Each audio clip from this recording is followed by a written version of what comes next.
Yo, so we back in here for another edition of F-ya-Motha, and depending on how I feel, this might be a 2-for-1 special. But that was All That star Lori Beth Denberg reveals that Dan Schneider showed her corn and alleged he touched her inappropriately. Now I'm gonna call bullshit, because I'm not saying that she can't be touched on or whatever, violated, but it's too many motherfuckers out here that's bullshitting. There's too many people out here capping, trying to get their 50 minutes of fame or 15 minutes of fame or whatever the fuck it is. She was always big as a goddamn sea whale, even when I was a little kid.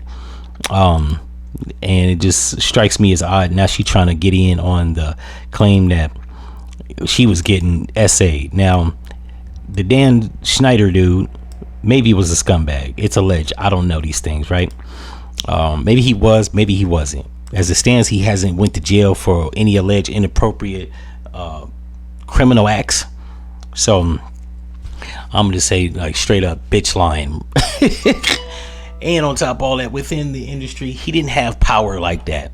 That's almost like saying Mark Summers of whatever the fuck that TV show was.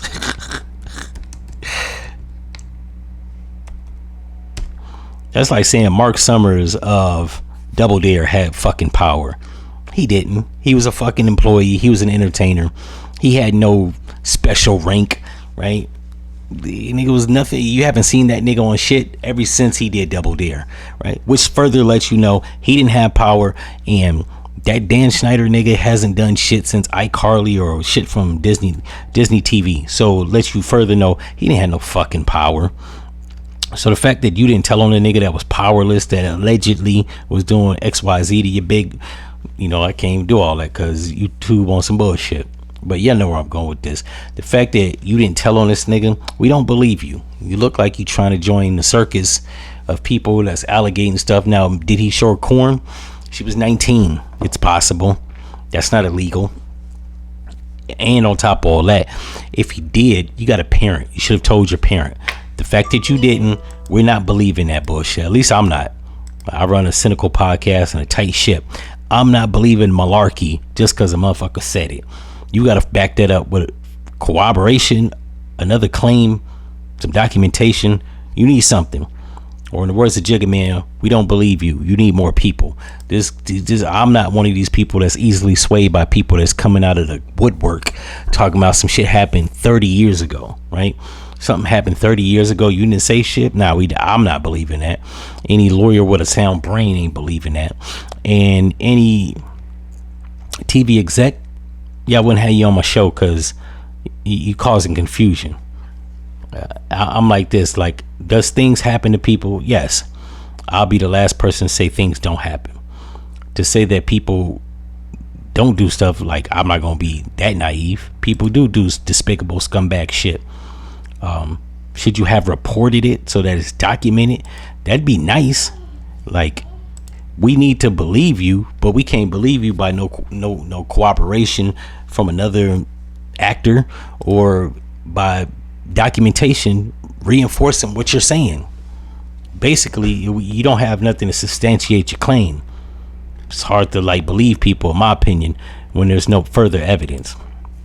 And people keep going with this narrative that, sometimes it takes a victim. It don't take a million of these money. At this rate, it's about a couple 100,000 alleged victims that claim shit happened to them. Are we supposed to believe everybody has this train of thought that they didn't know how to come out and tell somebody overwhelmingly? Let's just say if it's a rough 200,000 alleged victims within Hollywood, right? It's probably more, but let's just say round number 200,000. Out of 200,000 people, 199 of them have taken 10, 15, 20, even 30 years to say shit that don't even make sense.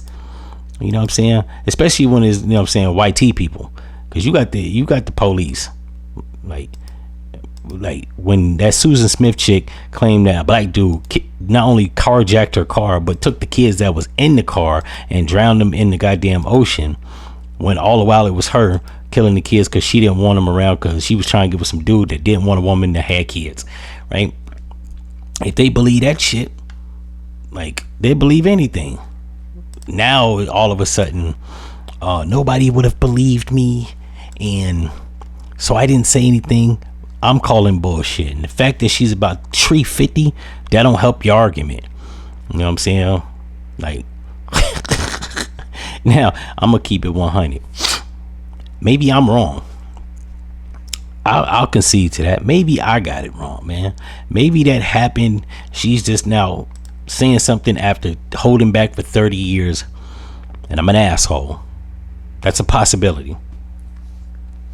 However, considering Michael Jackson's accusers, Bill Cosby's accusers, R. Kelly's accusers, hell, even some of the Epstein file accusers, considering that so much time has lapsed, to me it's murky, which is probably one reason that the scumbags for the Epstein files isn't getting brought up. But that's a separate thing, and all the motherfuckers, because they politicians and people of high power, yeah, they all scumbags. Nah, you know what, I'm not gonna be biased. I will say I don't believe this one. You know what I'm saying? Could it have happened? Yes. Do I think it happened? Not really. Not only the fact that she's 350, but she's unattractive. Let's go put that out there. And that's not to say unattractive girls, they ain't got a dog in the fight. I just don't believe it. It seems unbelievable. And because she waited 30 years, she hasn't had a viable film career in 30 years. I'm not buying it. You know what I'm saying? I need more evidence. And going forward from 2026 and on into the future, like, I feel like they need to be evidence, documented evidence that shit occurred. Or at this point, we're just going off of hearsay. And I believe hearsay is getting people jammed up, like R. Kelly, Bill Cosby. Like, people are saying things happen when in actuality it's just a person saying it. We don't have no evidence. I need concrete, tangible evidence, or there's a possibility you lying. And I don't want to be like an asshole, but I am a cynical podcaster. And in the case of Brian Banks and Sean Watson and several other motherfuckers in like entertainment and sports, accusers have come out and said they made shit up, or that's not exactly what happened, or they was pissed off. So the fact that that's been happening, we got to take everything with a grain of salt, because like, what's the high probability that she's lying? I say 50-50. That's just where I'm at with it. And on top of all that, because she's in the like entertainment industry, there's a 50-50 chance that she trying to get back in, right? They are hiring overweight women, as Amy Schumer, the woman that was in the TV show, I think it was called Moms or something, where they was robbing banks and doing all this crime for the Hispanic nigga. I probably Google that, put a picture up so y'all know exactly what the hell I'm talking about. But yeah, there's a market for overweight women. Hell, I forgot what the hell her name is, but I want to say, damn, it might be Kathy something, or Martha Kathy, or some shit like that. But yeah, there's a market for overweight white women in the industry. So she could be trying to wiggle her way back into the entertainment industry. I don't never rule that out. That's always a possibility. And if that's a possibility, then in my opinion, I think you need to take everything as a grain of salt and actually investigate, or there have to be some type of corroborating evidence, because there's a slim possibility she could be lying. In any event, if y'all like this episode, if you disagree with me, leave it in the comments, and I'm out. No.